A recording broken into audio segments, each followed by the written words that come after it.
Hello दोस्तों, नमस्कार। SM से शाना में मैं आप सब लोगों का दिल से बहुत बहुत स्वागत करता हूँ। दोस्तों फाइनली हम यहाँ पे कह सकते हैं जो एक फियर था कि भाई ये दिक्कत यहाँ पे हो सकती है, वो फाइनली हम लोगों को होते हुए देखने को मिल चुकी है। एंड इसी चीज़ के चलते अब बाजार में और ज़्यादा डैमेज हम लोग को धीमे धीमे होते हुए देखने को मिल रहा है। आज के दिन भी सेंसेक्स नीचे, आज के दिन भी निफ्टी नीचे। ठीक है, मतलब अगर आप ऊपर से देखोगे तो कहोगे ठीक है यार, 100-125 पॉइंट में क्या फ़र्क पड़ता है। बट अगर ऐसा ही चलता रहा तो फिर मतलब बाजार भागेगा कैसे? बाजार इधर ही बैठ जाएगा। और जैसे मैंने कहा कि प्रॉब्लम लगातार यहाँ पे क्या हो रहे हैं, ऐड होते जा रहे हैं, ऐड होते जा रहे हैं, और ज़्यादा यहाँ पे बियर को मदद मिलती जा रही है कि बाजार को और नीचे खींचा जाए। आज के दिन भी हम कह सकते हैं बहुत सारे लोगों का पोर्टफोलियो यहाँ पे डैमेज हुआ होगा। हर जगह पे आप देख सकते हो लाल निशान। अगेन मिड कैप वाले आज के दिन वापस ज़्यादा पिटे होंगे, ठीक है। थोड़ा लार्ज कैप वाले कम पिटे हैं। मिड कैप में तो आज के दिन वापस 1% की तो रफ गिरावट है। स्मॉल कैप में भी सेम उतनी ही गिरावट देखने को मिल रही है। इंडिया विक्स वापस थोड़ा थोड़ा करके ऊपर आ रहा है। हर जगह पे अगर आप देखोगे, खास करके मिड कैप स्मॉल कैप वाले ज़्यादा हम लोग को पिटते हुए देखने को मिल रहे हैं। देन सेक्टर वाइज देखा गया, ये क्या तेज़ी बनती है, 0.7 मतलब कुछ भी नहीं। बाकी जगह पे आप देख सकते हैं अगेन लाल निशानी ज़्यादा देखने को यहाँ पे मिल रहा है। मतलब पॉइंट यहाँ पे क्या है दोस्तों कि आज के दिन भी बहुत सारे लोगों के पोर्टफोलियो में ज़बरदस्त हम लोग को डैमेज यहाँ पे देखने को मिला होगा। अगेन अब कारण क्या है? कारण मतलब जो चीज़ें चल रही है वो तो हम सभी लोगों को पता ही है। बट अभी मैंने वीडियो शुरुआत में ही एक बात बोली, क्या बात बोली कि एक बहुत बड़ा डर था कि अगर ये चीज़ें अगर उस दिशा में अगर जाने लग गई तो भाई लेने के देने पड़ जाएंगे। एंड एग्जैक्टली उसी दिशा में ये चीज़ें अब शुरू हो चुकी है। मतलब रेड सी, यस दोस्तों, लाल समंदर की अगर हम यहाँ पे बात कर ले, रेड सी मतलब आप समझते हो ना, हाँ वही जो मैंने आप लोगों को मैप में भी यहाँ पे दिखाया था। जैसे स्ट्रेट ऑफ हॉर्मुज कैसे है, वैसी एक रेड सी, एक छोटी सी जगह हम लोग को देखने को मिल जाती है, समुंदर की जगह है। एंड अगर वो यहाँ पे बंद अगर हो गया तो फिर बहुत दिक्कत हो जाएगी। एंड बंद हो गया मतलब आप सभी लोगों को पता है वहाँ पे हमें क्या देखने को मिल जाते हैं, येमेन के हुतीस। एंड येमेन के हुतीस ये आपको पता ही है ईरान के प्रॉक्सीज है। ईरान कहेगा अटैक कर तो अटैक करेंगे, बोलेंगे रुक जाओ तो रुक जाएंगे। तो उन्होंने पहले ही कहा था ईरान ने हुतीस को, येमेन के हुतीस को, कि बॉस अगर हमारे ऊपर अगर लगातार अगर अटैक होते रहे तो फिर आप भी लाल सागर पे अटैक करना शुरू कर दो। और दोस्तों आप देख सकते हैं अमेरिका ने again 12th night on a strike on Iran, मतलब लगातार 12वीं रात लगातार यहाँ पे वो अटैक करते ही जा रहे ईरान के ऊपर। एंड फाइनली दोस्तों यमन के हुतीज ने यहाँ पे लाल समंदर में जो टैंकर जा रहे थे उनके ऊपर अटैक यहाँ पे कर दिया है, ऐसा क्लेम फिलहाल तो उन्होंने यहाँ पे किया है। एंड देखो वो क्लेम करे ना करे, हमारे पास एक बहुत बड़ा इंडिकेटर होता है, कौन सा? Crude oil. भाई क्रूड ऑयल अगर देख लोगे तो आंखें ही बाहर आ जाएगी।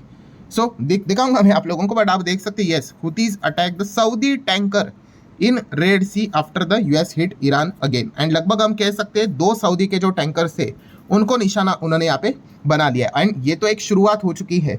मतलब क्या है दोस्तों, यस वापस अब ग्लोबल शिपिंग के ऊपर प्रेशर यहाँ पे आ रहा है, खास करके ऑयल को लेकर।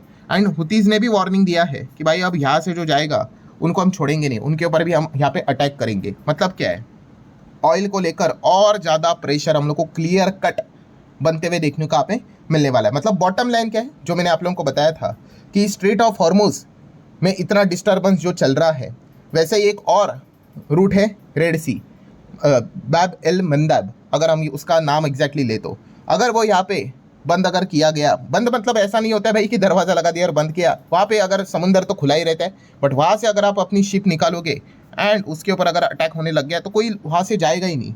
एंड अगर वहाँ से जाएगा नहीं भाई तो फिर तेल आएगा कैसे, जाएगा कैसे? तो ये अल्टीमेटली हम कह सकते हैं जो फियर था वो अब वापस स्टार्ट यहाँ पे हो चुका है। एंड इस चीज़ के चलते जैसे मैंने कहा था सबसे बड़ा टेंशन वाला पार्ट कौन सा है? Crude oil.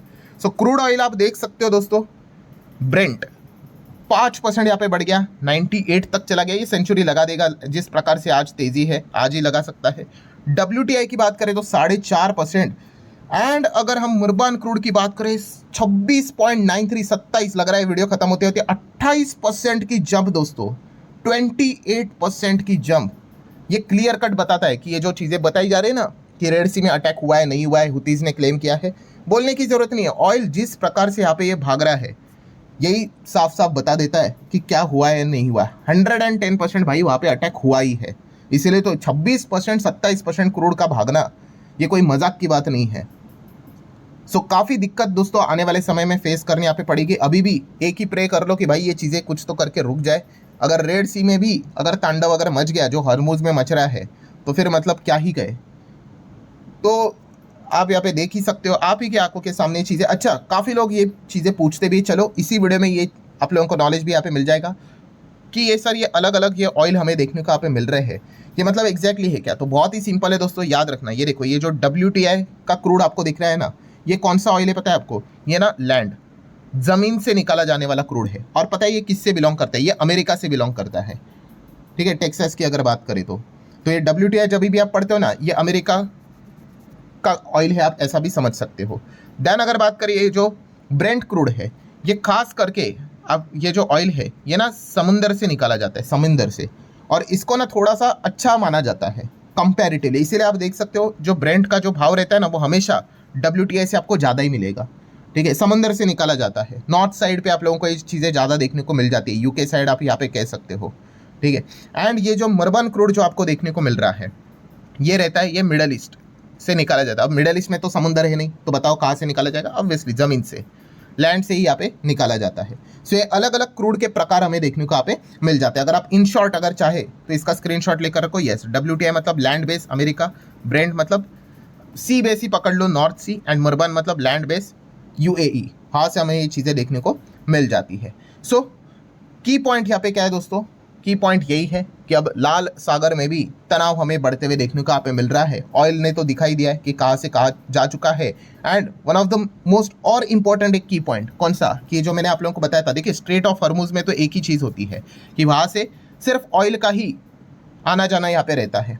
बट ये जो रेड सी है, ठीक है, वो सिर्फ ऑयल के लिए नहीं है दोस्तों। ये चार्ट आपको याद होगा। इनफैक्ट रेड सी का ये मैं आपको बताना चाहूँगा क्या क्या चीज़ें आती जाती है उसमें से। ग्लोबल ऑयल सप्लाई तो सबसे कम है, 10% के आसपास रहेगा। उसके अलावा ये और 3-4 चीज़ें वहाँ से आती जाती है। मतलब अगर हम बात कर ले तो आप देख सकते हैं 12 से 15% टोटल ग्लोबल ट्रेड वॉल्यूम की अगर बात करें तो इसी रूट से यहाँ पे सालाना पास यहाँ पे होता है, मतलब $1 ट्रिलियन के हिसाब से। Then 30 to 40% global container traffic इसी रूट से जाता है भाई, ठीक है। मतलब क्या है? इलेक्ट्रॉनिक्स, गाड़ियों के जो पार्ट्स रहते हैं, ठीक है, कंज्यूमर मैन्युफैक्चरिंग गुड्स, ये सारी चीज़ें जो आती है ना, वो सारी 30 to 40% इसी रूट से यहाँ पे आती जाती है। एंड देन अगर बात करें 22% दुनिया का सीबॉर्न कंटेनर ट्रेड भी अगर हम बात कर ले तो इसी रास्ते से हम लोग को होते हुए देखने को मिल जाता है, जो खास करके एशिया यूरोप से रिलेटेड हमें कार्गो की जो शिपिंग होती है वो इसी चैनल के थ्रू से होती है। एंड ऑयल की बात करें तो ये देखो 7 से 10%,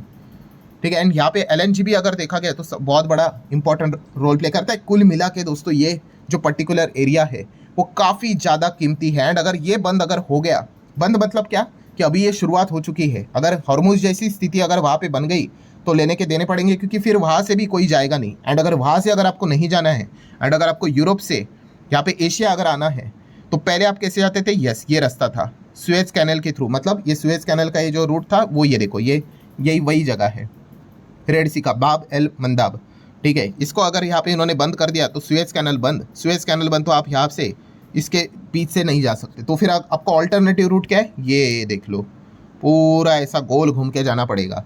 एंड ये गोल घूम के जाना मतलब कितना? यहाँ से यहाँ जाने के लिए लगभग आप पकड़ लो 13-14 दिन लगते हैं for example.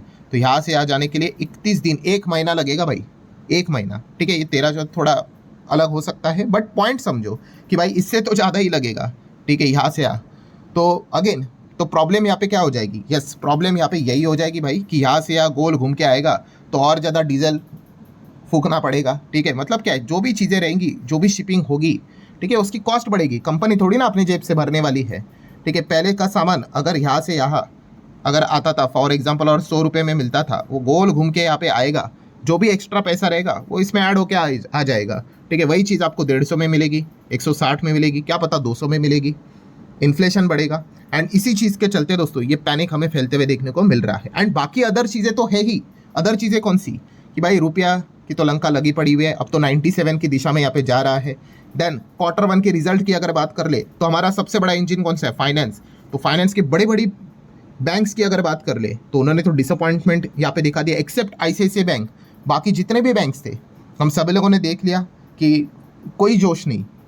Than oil and gas की अगर बात कर रहे जो सेकंड नंबर का सेक्टर है, वहाँ पे भी देख लिया, रिलायंस को लेकर भी कोई ज़्यादा जोश नहीं। ऊपर से ये अनसर्टेनिटी, अब तो आप देख ही रहे कि क्या चल रहा है, ठीक है। IT सेक्टर के भी लगे पड़े हुए हैं। तो तीन जो बड़े इंजन से जो हमारे मार्केट को बूस्ट करके ऊपर लेके जाते हैं वो भी पूरी तरीके से आप कह सकते खामोशी बैठे हुए हैं, कोई पॉजिटिव खबर नहीं। एंड एफआईएस तो भाई अपना काम कई सालों से कर ही रहे हैं बिकवाली करने का। सो यहाँ पे भी वो उम्मीद लेकर बैठे कि कोई अच्छी खबर आएगी तो आ ही नहीं रही है, ठीक है। क्योंकि एक शॉर्ट टर्म एक इंजेक्शन अगर देना है मार्केट को तो ये हो सकता है कि भाई इनके लिए टैक्स कुछ हटा दो, ठीक है। ये हुआ तो हम लोगों के लिए तो सरकार ने पार्लियामेंट में बोल दिया भाई कि एलटीसीजी एसटीसीजी जो कह रहे हैं, ठीक है, डोमेस्टिक इन्वेस्टर के लिए, ठीक है, हम नहीं हटाने वाले हैं, क्लियर कर दिया उन्होंने, ठीक है। अब एफआईएस के लिए करते कि नहीं, अब वो देखने वाली बात है। उम्मीद के ऊपर दुनिया कायम है, कुछ तो यहाँ पे हो जाए, बट वो कोई मतलब बोलते हैं ना बहुत बड़ा सोल्यूशन हो जाएगा, डाउट ही लगता है, बिकॉज इतना सारा नेगेटिव पॉइंट देखने को मिल रहा है। मतलब अगेन फाइनल कंक्लूजन क्या है भाई कि यहाँ पे इन दोनों के बीच में फाइट, बियर वालों के पास बाप रे बाप इतनी सारी खबरें, इतने सारे एडवांटेज है कि वो बाजार को दबाव में लेकर चल रहे हैं। बुल वालों के पास काफ़ी लिमिटेड कोई अच्छी खबर रहेगी, ज़्यादा से ज़्यादा क्या रहता है कि अच्छी खबर कि भाई लगातार एसआईपी आ रही है, इसलिए तो इतना ही टक्कर दे पा रहे, वरना तो मार्केट 20 तक भी आ जाता था, ठीक है, पुराने ज़माने की अगर बात करें। अभी क्यों टिका हुआ है? बिकॉज इतनी सारा एसआईपी है, डोमेस्टिक इन्वेस्टर के पास, इंस्टीट्यूशंस के पास, म्यूचुअल फंड के पास बहुत सारा पैसा है, तो फिर सामने वाला बेच रहे हैं, ये खरीद रहे, मार्केट को स्टेबिलिटी मिल रही है, ठीक है। सो यही चीज़ें लगातार चल रही है। तो चलिए जाते आते देख ही लेते हैं कि क्या चल रहा है। क्रूड तो लो भाई, जैसे मैंने आपको बताया था 28 को भी क्रॉस कर दिया है, तो सिचुएशन खराब क्लियर कट होती हुई देखने को आप पे मिल रही है। अब मैं क्या ही बोलूँ, जो चल रहा है वो मैं जस्ट आप लोगों को बताने की कोशिश कर रहा हूँ, ठीक है। हर किसी का पैसा बाजार में लगा हुआ है, हर कोई होप कर रहा है कि कुछ अच्छा आ जाए। और तो चीज़ें मैंने काउंट भी नहीं की, ट्रम्प का टैरिफ, ठीक है, वो अनसर्टेनिटी, ट्रेड डील भी नहीं हो रही है, वो तो होगी भी नहीं, अभी ऐसा लग रहा है। नया चीज़ शुरू हो गया, फार्मा के ऊपर हम 200% लगा देंगे। सो कह सकते हैं दोस्तों काफ़ी ख़राब समय यहाँ पे चल रहा है भाई बाजार के लिए। तो फिलहाल हम कह सकते हैं कि इसमें ये एक नई मुसीबत यहाँ पे एंटर कर चुकी है, तो उसके पर भी अभी ध्यान रखना पड़ेगा। जो भी अपडेट रहेगा मैं आप लोगों को यहाँ पे बता दूंगा। तो आशा करता हूँ वीडियो हेल्पफुल लगा होगा, तो चाहो तो लाइक एंड शेयर कर सकते हो। मिलेंगे अगले वीडियो में, तब तक के लिए बाय बाय।